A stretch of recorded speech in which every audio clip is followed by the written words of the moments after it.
Cha Ngoan nói chuyện hết nè. Nhìn gì vậy con? Nhìn Nói gì vậy? Nhìn gì vậy? Đâu phải cái mặt nó buồn ngủ đâu. Nhìn ba hả? Ba đây nè, ba đây nè con trai. Đây nhìn vô. Nhìn vô đây, nhìn đây nè, đây nè, đây nè, ba đây nè. Ba đây nè. Đây nè. Đây nè. Đây nè. Đây nè. Đúng rồi, ba đây nè. Ai biết chụp hình, nó mới chụp hình nè. Cười cái coi. Cười cái coi, cười cái giống hôm qua đó con. Nằm cho cái đầu nghẽo nghẽo từ ba. Con bỏ cho em bên nghẽo bên đó. Nằm đầu nghẽo nghẽo. Ôi chú đã, ôi chú đã hát thôi. Ôi chú đã thấy mua ách xì. Giỏi quá, hát xì nè mà. Em hát xì nè, ba quay cái em hát xì. Bless you. Bless you. Bless you. Cũng như là buồn, không có ai chơi, xong cứ thấy nhèo vậy nè. Hát hơi. Hát hơi mấy giờ rồi. Em ơi. Biết ơi. Biết ơi. Nhìn cái mặt nham hiểm à. Biết ơi.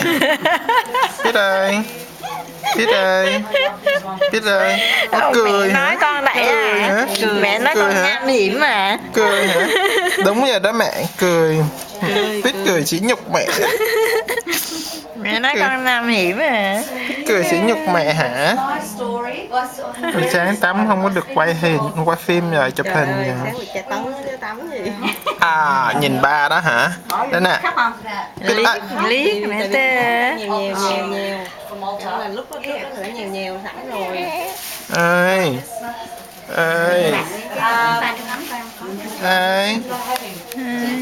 Nhìn đó hả? Rồi ba thấy nhìn ba rồi nè. Trời ơi, cái lông mày nè. Cái lông mày. Chụp nhìn vô đây mà thấy rõ cái lông mày. Thấy rõ lông mày luôn. Nhìn rõ.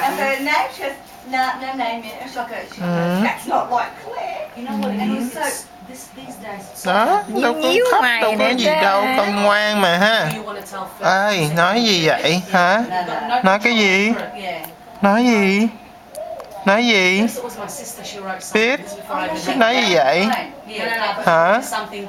Nói gì? Con muốn ngủ hay là con làm sao? Hả?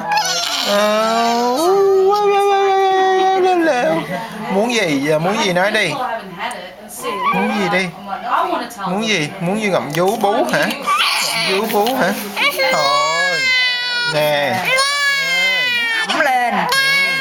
Cái ru vậy là xuống. Mốt rồi nó cứ đòi hoài thôi. Trai nè, cục gàng nè, vẫn còn. Có còn cục gàng nữa trong. Nãy giờ ấy lại ra nó ra cục gàng nữa kìa. Hồi nãy không có, giờ nó chạy ra cục gàng nữa. Hỏi con trái một tiếng mới sinh giờ nó nước về sao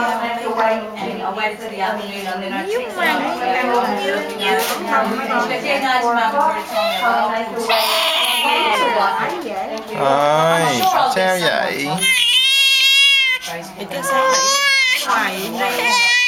Ngủ mà.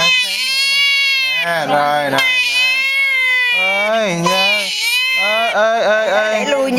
Ba nghe. Rồi. Sắp ngủ đó. Quấy để buồn ngủ. Nhắm một con, mở một con. Hay con kia bị mắc gàng sao nó dính ra? Nó vẫn mở đó mà. Nó mở mà nó thích nhắm thôi. Nó chưa có mở to được. Nó cứ nhắm lại. Từ từ nó mới mở ra. Mà sao miệng con to vậy? Miệng con mở to vậy? Mẹ đang ăn quy đó. Mẹ đang tự ăn ủi đó. Còn mắt nhỏ thì nó cái mắt nhỏ ha. Nó chưa mở hết ra mà cái mí này, cái này nó còn khép lại hai bên này nè. Nó còn sưng. Nó còn sưng, nó khép hai bên cái đuôi nó lại mà. Nói chuyện gì vậy? Hả? Hỏi bà ngoại nói chuyện gì vậy? Nói xấu con hả? Sao mà lại nói xấu con? Nhìn hai mí đàng hoàng cái bộ đó bây giờ mở ra đó. Sorry guys, visiting time's over.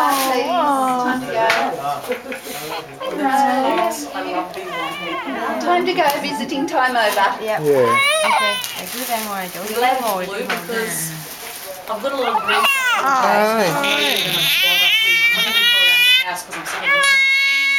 ơi. Do you know I haven't got